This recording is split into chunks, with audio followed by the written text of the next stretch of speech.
السلام علیکم ورحمۃ اللہ وبرکاتہ۔ الحمدللہ والصلاۃ والسلام علی رسول اللہ اما بعد۔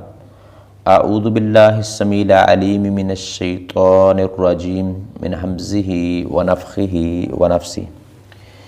واللہ خلق کل دابۃ من ماء فمنہم من یمشی علی بطنہ ومنہم من یمشی علی رجلیہ ومنہم من یمشی علی اربع یخلق اللہ ما یشاء ان اللہ علی کل شیء قدیر۔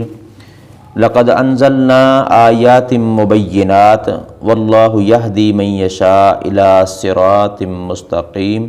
وَيَقُولُونَ آمَنَّا بِاللَّهِ وَبِالرَّسُولِ وَأَطَعْنَا ثُمَّ يَتَوَلَّى فَرِيقٌ مِّنْهُم مِّن بَعْدِ ذَلِكَ وَمَا أُولَٰئِكَ بِالْمُؤْمِنِينَ وَإِذَا دُعُوا إِلَى اللَّهِ وَرَسُولِهِ لِيَحْكُمَ بَيْنَهُمْ إِذَا فَرِيقٌ مِّنْهُم مُّعْرِضُونَ وَإِن يَكُن لَّهُمُ الْحَقُّ يَأْتُوا إِلَيْهِ مُذْعِنِينَ أَفِي قُلُوبِهِم مَّرَضٌ أَمِ ارْتَابُوا ام یخافون ان یحیف اللہ علیہم ورسولہ بل اولئک هم الظالمون۔ واللہ خلق کل دابۃ من ماء، اور اللہ تعالیٰ نے ہر چلنے والا جاندار ایک قسم کے پانی سے پیدا کیا۔ فمنہم من یمشی علی بطنہ، پھر ان میں سے کوئی وہ ہے جو اپنے پیٹ پر چلتا ہے۔ وَمِنْهُم مَّن يَمْشِي عَلَىٰ رِجْلَيْهِ، اور ان میں سے کوئی وہ ہے جو دو پاؤں پر چلتا ہے۔ وَمِنْهُم مَّن يَمْشِي عَلَىٰ أَرْبَعٍ، اور ان میں سے کوئی وہ ہے جو چار پر چلتا ہے۔ يَخْلُقُ اللَّهُ مَا يَشَاءُ، اللہ تعالیٰ پیدا کرتا ہے جو چاہتا ہے۔ ان اللہ علی کل شیء قدیر، یقیناً اللہ تعالیٰ ہر چیز پر خوب قادر ہے۔ لقد انزلنا آیات مبینات، بے شک یقیناً ہم نے کھول کر بیان کرنے والی آیات نازل کر دی ہیں۔ واللہ یہدی من یشاء الی صراط مستقیم، اور اللہ تعالیٰ جسے چاہتا ہے سیدھے راستے کی طرف ہدایت دیتا ہے۔ وَيَقُولُونَ آمَنَّا بِاللَّهِ وَبِالرَّسُولِ، اور وہ کہتے ہیں ہم اللہ پر اور اس کے رسول پر ایمان لائے۔ وَأَطَعْنَا ثُمَّ يَتَوَلَّى فَرِيقٌ مِّنْهُم مِّن بَعْدِ ذَلِكَ، اور ہم نے حکم مان لیا پھر ان میں سے ایک گروہ اس کے بعد پھر جاتا ہے۔ وَمَا أُولَٰئِكَ بِالْمُؤْمِنِينَ، اور یہ لوگ ہرگز مومن نہیں ہیں۔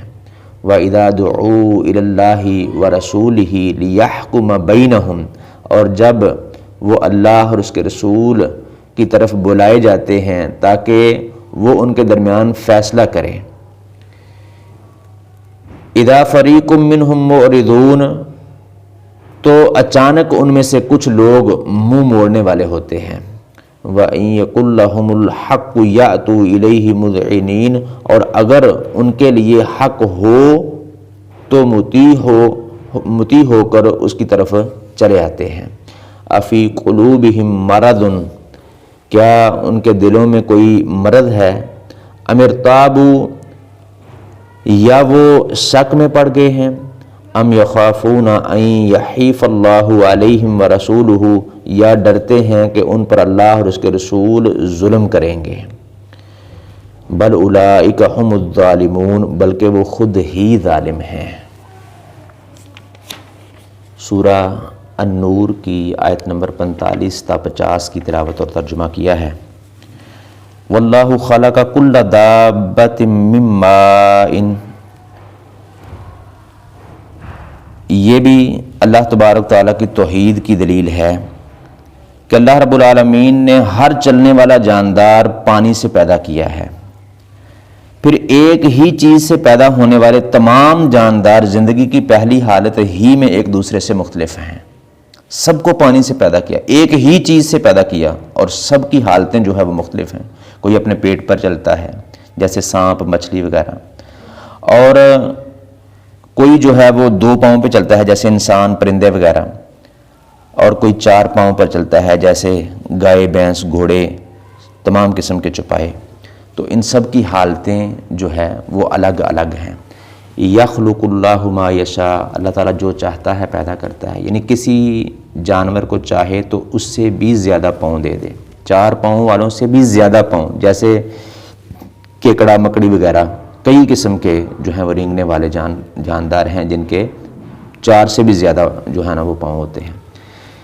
یہ کائنات میں پھیلے ہوئے نور ہدایت ہی کا اظہار ہے، جسے دیکھ کر سعادت مند لوگ جو ہیں وہ اللہ تبارک تعالیٰ کی طرف اللہ تعالیٰ کی توحید پر ایمان لے آتے ہیں، اور اس پر بھی کہ جب اللہ رب العالمین جو چاہے پیدا فرما سکتا ہے تو وہ قیامت کے دن جو ہے دوبارہ زندگی بھی دے سکتا ہے، زندہ کر کے دوبارہ کھڑا بھی کر سکتا ہے۔ تو چلنے میں جانوروں کی ترتیب بھی قابل توجہ ہے۔ سب سے پہلے وہ جو جس کے پاؤں ہے ہی نہیں ہیں وہ اپنے پیٹ کے بل چلتے ہیں، اور پھر جو 2 پاؤں پر، پھر جو 4 پاؤں پر چلتے ہیں، تو یہ 4 پاؤں پر چلنا 2 پاؤں کے لحاظ سے جو ہے زیادہ عجیب ہے۔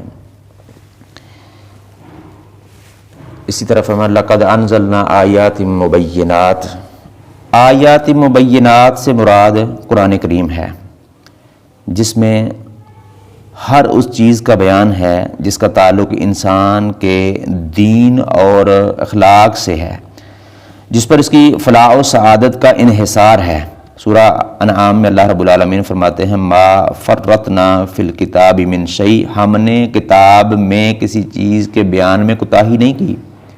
جسے ہدایت نصیب ہونی ہوتی ہے اللہ تبارک تعالیٰ اسے نظر صحیح اور قلب صادق عطا فرما دیتے ہیں، جس سے اس کے لیے ہدایت کا راستہ جو ہے وہ کھل جاتا ہے۔ صراط مستقیم سے مراد یہی ہدایت کا راستہ ہے جس میں کوئی کسی قسم کا ٹیڑھ پن نہیں ہے، اسے اختیار کر کے انسان اپنی منزل مقصود تک پہنچ جاتا ہے، یعنی جنت میں پہنچ جاتا ہے۔